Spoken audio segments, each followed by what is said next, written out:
நீ மனிதர்களை கண்ணோக்கி பார்க்கிறது நிமித்தம் உன் வாழ்க்கையில் பலவீனங்களும் சோர்வுகளும் காணப்பட்டு கொண்டிருக்கிறது.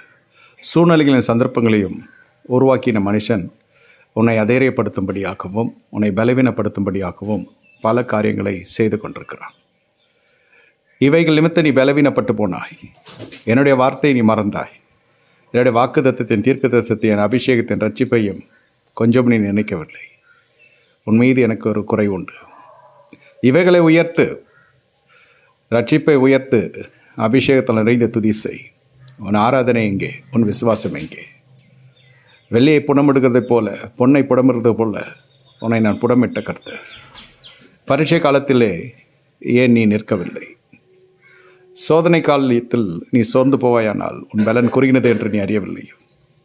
அதிகாலையில் என் சமூகத்தில் காத்திரு, புதிய கிருபைகளோடும். சோர்வு வாழ்க்கையில் நீ அனுமதிக்கிற பொழுது பல காரியங்கள், பல கதவுகள் திறக்கப்பட்டிருந்தாலும் உன் கண்கள் திறக்கப்படாது.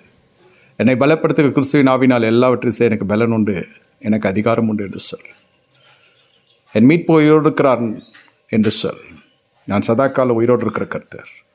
மனிதர்கள் என்று வருவார்கள், நாளை மறைந்து போவார்கள். நானும் உனக்காக யாவையும் செய்து முடிக்கிற கர்த்தர். சத்ருவின் பாளையத்திலே இனி வருகிற நாட்களில் வாதைகளையும் சிக்ஷைகளையும் குறித்து நீ கேள்விப்பட போகிறாய். ஆபிரகாமுடைய சுதந்திரம் பார்வோனுடைய அரண்மனையிலும் அபிமெலேக்கருடைய அரண்மனையில் இருந்த நாட்களிலே அந்த 2 மன்னர்களையும் நான் வாதித்த கர்த்தர். நான் மாறாதவர். உன் சத்துருக்கள் எவ்வளவு பராக்கிரமசாலியாக இருந்தாலும், எவ்வளவு ஆள் பலம் கொண்டவர்களாக இருந்தாலும், பணபலம் கொண்டவர்களாக இருந்தாலும், நீ என் பலத்தினால் நிற்கிற பொழுது அவர்கள் முறிந்து போவார்கள். பலத்தினாலும் அல்ல, பராக்கிரமம் அல்ல, என் ஆவினால் ஆக்கும். தான தர்மங்களில் உன் கரத்தை நான் திடப்படுத்தி இருக்கிறேன். பரிசுத்தவான்களை பாதங்களை நீ கழுவியதை மறப்பதற்கு நான் நீதி உள்ள தேவன் அல்ல என்று கர்த்தர் சொல்லுகிறார்.